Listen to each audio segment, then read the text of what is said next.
மத்திய வெளியுறவுத்துறை அமைச்சர் ஜெய்சங்கர் இப்போ 3 நாள் பயணமாக மாலத்தீவுக்கு புறப்பட இருக்கிறாரு. இந்த நேரத்தில் இது மிக முக்கியமான ஒரு பயணமாக பார்க்கப்படுது. எதனால அப்படின்னு பார்த்தோன்னா, கடந்த 9 மாதங்களாக இந்தியாவுக்கும் மாலத்தீவுக்கும் இடையில நடந்த சர்ச்சைகள், பரபரப்புகள், சண்டைகள், இதை தாண்டி இப்போ திரும்பவும் 2 நாடுகளும் இப்போ சமீபமாக நிறைய விஷயங்களை முன்னெடுக்க ஆரம்பிச்சிருக்காங்க. குறிப்பாக 2 நாடுகளுக்கும் இடையிலான உறவை திரும்ப வலுப்படுத்துறது, பலப்படுத்துறது தொடர்பான விஷயங்களை முன்னெடுக்க ஆரம்பிச்சிருக்காங்க.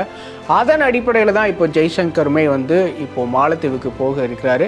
அது மட்டும் இல்லாமல் மாலத்தீவுக்கு போகிறது தொடர்பான அறிவிப்பு அவர் வெளியிட்டதில் அறிக்கையில் பார்த்தோம் அப்படின்னா, மாலத்தீவு இந்தியாவுக்கு மிக முக்கியமான ஒரு நட்பு நாடு அப்படின்னு குறிப்பிட்டிருக்காரு. இந்த பயணம் 2 நாடுகளுக்கும் இடையிலான உறவை வலுப்படுத்தும் அப்படின்னு நம்புறேனும் குறிப்பிட்டிருக்காரு. இது மட்டும் இல்லாமல் சாகர் அப்படின்னு சொல்லப்படுற security and growth for all in the region அப்படிங்கிற பாலிசி படி நிறைய விஷயங்களை முன்னெடுக்கப்படும் அப்படின்னுமே மினிஸ்டர் ஜெய்சங்கர் அந்த அறிக்கையில் குறிப்பிட்டிருக்காரு. கிட்டத்தட்ட 10 மாதங்களுக்கு முன்பு தான் அமைச்சர் ஜெய்சங்கர் மாலத்தீவுக்கு போயிருந்தார். அதன் பிறகு 9 மாதங்கள் நடந்த கலவரங்களுக்கு பிறகு இப்போ அமைச்சர் ஜெய்சங்கர் மாலத்தீவுக்கு நேரடியாக போய் விசிட் பண்ண போறாரு.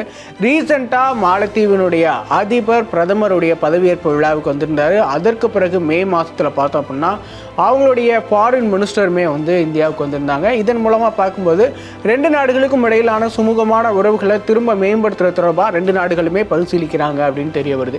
ஸோ இது மட்டும் இல்லாமல் கடந்த 9 மாதங்களில் நடந்த பிரச்சனைகள் இந்திய வரலாற்றிலே ஒரு மிக முக்கியமான ஒரு விஷயமா பார்க்கப்படுது. அது மட்டும் இல்லாமல் இந்த டிப்ளமேட்டிக் ரிலேஷன்ஸ் தொடர்பாக இந்தியா எந்தெந்த மாதிரியான முயற்சிகள்லாம் தொடர்ந்து எடுத்து வராங்க அப்படிங்கிறதுமே அது குறிப்பிடுது.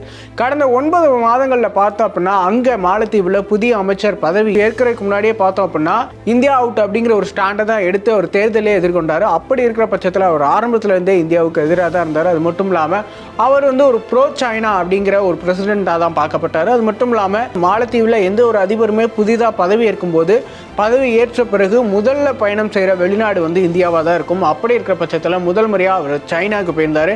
அதுவுமே மிக பரபரப்பாக சர்ச்சைக்குள்ளானதாக இருந்த விஷயமா இருந்தது. அதே மாதிரி தொடர்ந்து பல சம்பவங்கள் நடந்துகிட்டே இருந்தது. குறிப்பாக பதவி ஏற்ற 1 மணி நேரத்திலே இந்தியாவுடைய படைகள் எல்லாமே திரும்ப போகணும், இந்தியாவுக்கு அந்த படைகள்லாம் வாபஸ் வாங்கிக்கணும் அப்படின்லாம் குறிப்பிட்டு பேசியிருந்தார்.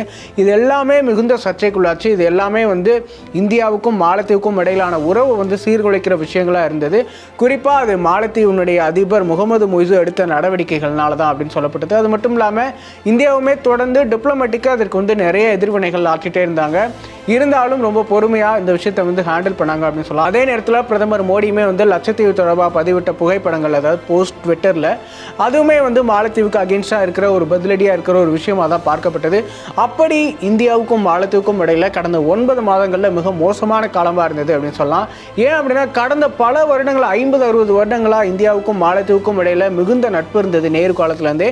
அப்படி பார்க்கும்போது இந்த கடந்த 9 மாத காலம் ரொம்ப மோசமான இவங்க நட்புக்கே ஒரு பெரிய தடை இருக்கிற ஒரு காலமாக இருந்தது. அப்படி இருக்கிற பட்சத்தில் இப்போ திரும்பவும் இந்த நட்பை சரி செய்யறதுக்காக அமைச்சர் ஜெய்சங்கர் மாலத்தீவுக்கு போகிறது ஒரு மிக முக்கியமான விஷயமா பார்க்கப்படுது.